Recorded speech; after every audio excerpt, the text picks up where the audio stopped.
when they had opened their treasures, they presented unto him gifts, gold, frankincense, and myrrh. Matthew 2:11 says. Now, I'm dreaming of a right Christmas. Today, I want to talk just for a few minutes about the right gift. Who's on your gift list this year? You probably have a similar list as maybe last year. You've probably got relatives, co-workers, neighbors, church members, and, the rest of us. I know you're going to get me one, right? Nah, just messing with you today. But as you search through your list, you'll no doubt see names like Johnny and Tiffany and Rick and Charles, maybe Jason, Bill, Deborah, Brandy, even maybe Miss Jana. I don't know who's on your list, but I know who's on mine. And as you scan your list of names of who you're giving gifts to this year, do you see the name above all names on your piece of paper? Is Jesus written there? What are you giving Christ this year? What kind of gift are you giving Jesus? This is the question that the Magi must have asked each other as they headed to Jerusalem. This wasn't just an ordinary newborn baby they were going to see.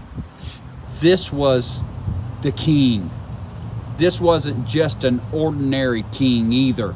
It was the King of Kings and the Lord of Lords. Now, what do you present somebody like that? What kind of gift do you give someone like that? Something that was treasured, something that was valued. That's what you give him. That's the kind of gift the Christ child deserves. And so after the wise men found Jesus, they worshiped him. Then they presented him with which had the most value to them. They opened their treasures and gave him gold, they gave him frankincense, and they gave him myrrh. Three things that Bible scholars will tell us that were symbolic of who Jesus was and what he was going to do. Now, gold, it speaks of his kingship. Frankincense was a symbol of his deity. And myrrh, a spice for a man who was going to die. As I thought about this today, about these treasures, about the wise men and what they dug and the gifts they pulled out and gave to Christ, what do I have of value to give to Jesus?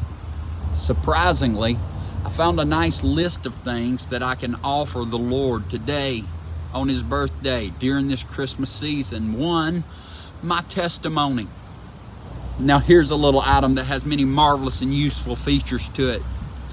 I can tell other people about how Jesus saved me from my sins and gave me a wonderful life overflowing in him. So that's what I'm going to do during this season. Jesus pulled me from a life of lies and deceit and selfishness and pride and rebellion and wickedness. I couldn't be trusted by anybody. Nobody really cared about me. Nobody really liked me because I had my own interest always in mind. Didn't matter how I had to do it or what expense others might pay. I was going to get things my way. I was going to do what I wanted to do. But Jesus changed me. I'm not the person I used to be.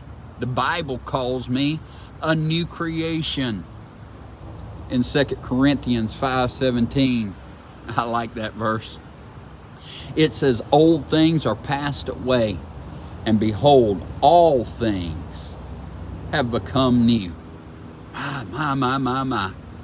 That's what happened to me when I met Jesus. Now, the second thing I can give him is my words and deeds.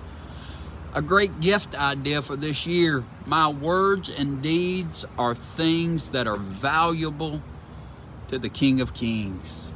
After all, he can use the things I say and the things I do to bring others to him.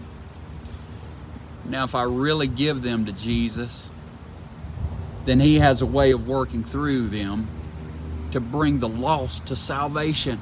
If I really give them to Him, He can use them and encourage and edify others and bring honor and glory to Himself.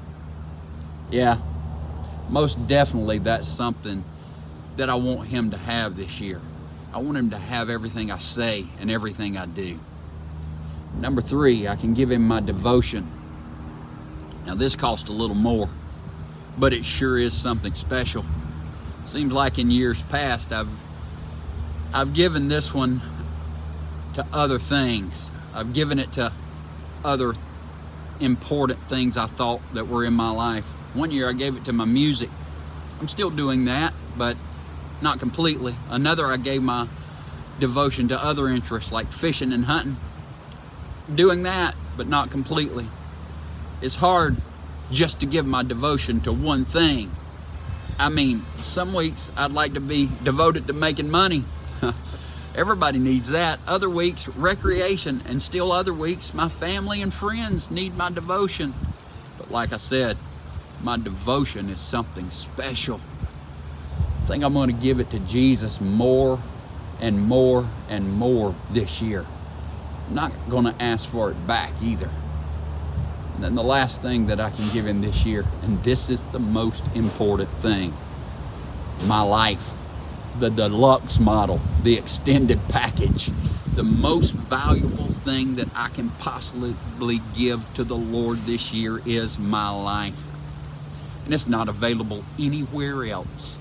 I'm the only one that can give Jesus my life. Now, at first glance, I think to myself, my life? Valuable? What's it worth?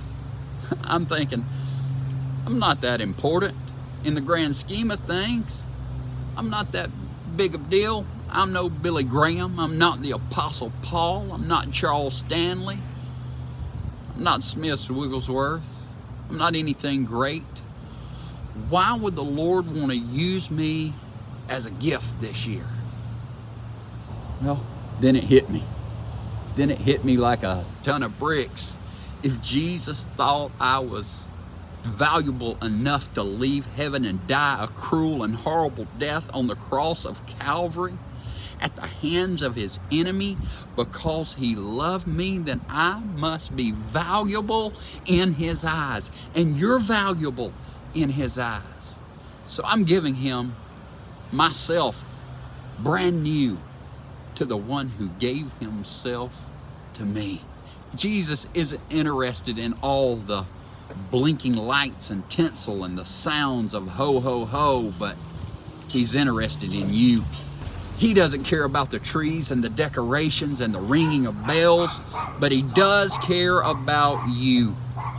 And so I believe nothing would please the Lord more this Christmas than to see myself and yourself wrapped in a spiritual box, adorned with a spiritual bow, with a spiritual card attached to that bow that says this: to Jesus from me. I give you myself this year.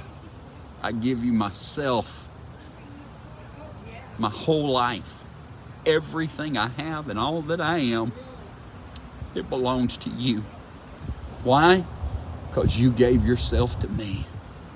And the least I can do is present my body a living sacrifice, holy and acceptable unto you.